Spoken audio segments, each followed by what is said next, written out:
ආයුබෝවන් ආදරණීය දුවේ පුතේ ඔයාලා හැම දිනාටම සුබ දවසක්.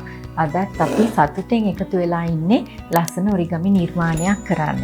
මතකද අපි රෝස මලක් හැදුවා කවසකි රෝස මල කියලා. ඉතින් ගොඩක් දුවලා පුතාලා කියලා තිබුණා නැන්දේ මේක ටිකක් අමාරුයි. ඊට වැඩිය ලේසි රෝස මලක් නැද්ද අපිට හදන්න කියලා. ඉතින් මං හොයාගෙන ආවා ටිකක් ලේසි රෝස මලක්.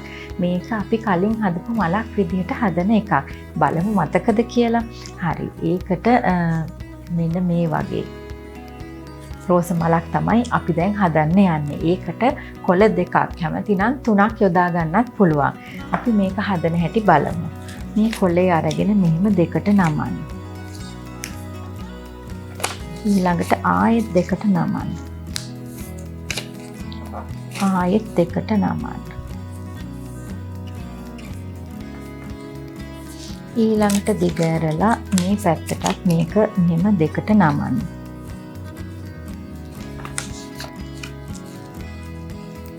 එහෙම දෙකට නමන්න.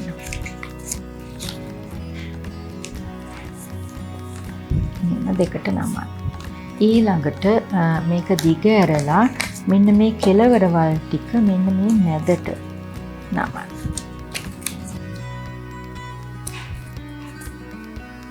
දිග ඇරලා මේ කෙළවරවල් දෙකත් මෙහෙම මැදට නමන්න.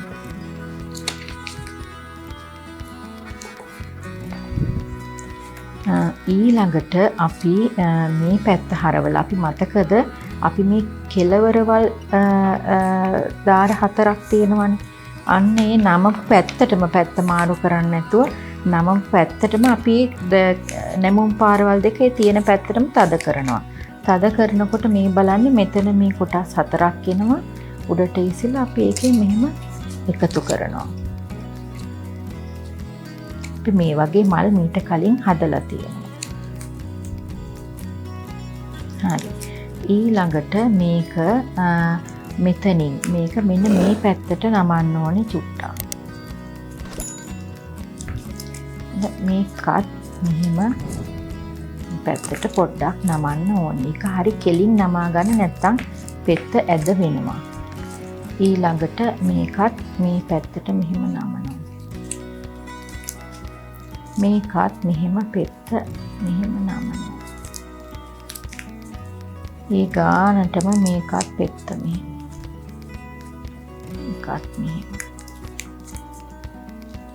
මේකත් මෙහෙම. ඊළඟට මේ බලන්න මෙන්න මේකේ මෙන්න මේ මැද කොටස මෙන්න මෙහෙම අනිත් පැත්තට පොඩි ත්‍රිකෝණයක් එන විදිහට නමනවා. මේ වගේ පොඩි ත්‍රිකෝණයක් එන විදිහට නමනවා. ඊළඟට ඇතුලේ තියෙනවා තව පෙත්තක්. ඒකත් මෙහෙම නමනවා. ඒකත් මෙහෙම උඩට නමනවා.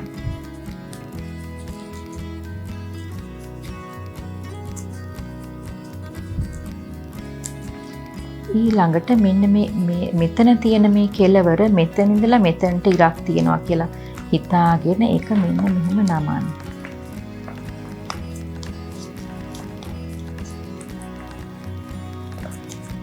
මෙහෙම නමන්න.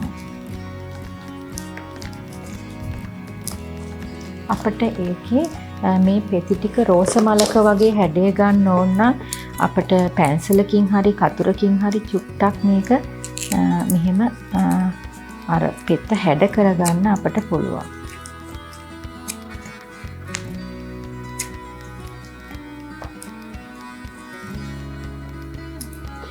ඔන්න අපි රෝස මල හදාගෙන ඉවරයි. මේක මං හැදුවේ සෙන්ටිමීටර 5ක් දිග 5ක් පල්ල කොලයකින්. මේක මං හදලා තියෙන්නේ සෙන්ටිමීටර 15ක් දිග 15ක් පල්ල කොලයකින්.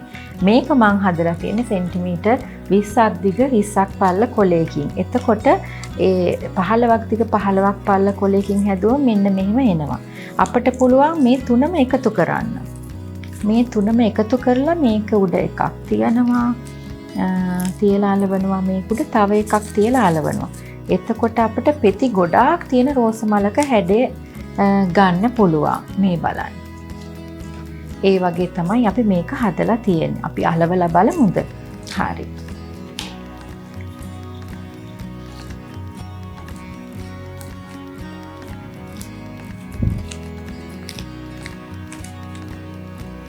අපි මේක මෙහෙම තියනවා අපි මේක අනිත් පැත්තට නැත්තම් මේ විදිහට හරවලා අලවමු.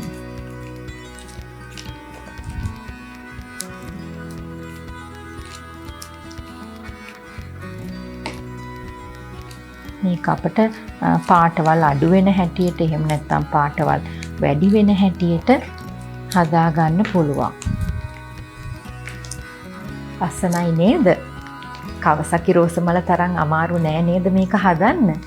ඉතින් හදලා බලන්න. මේ වගේ එක එක ප්‍රමාණයෙන් හදලා බලන්න.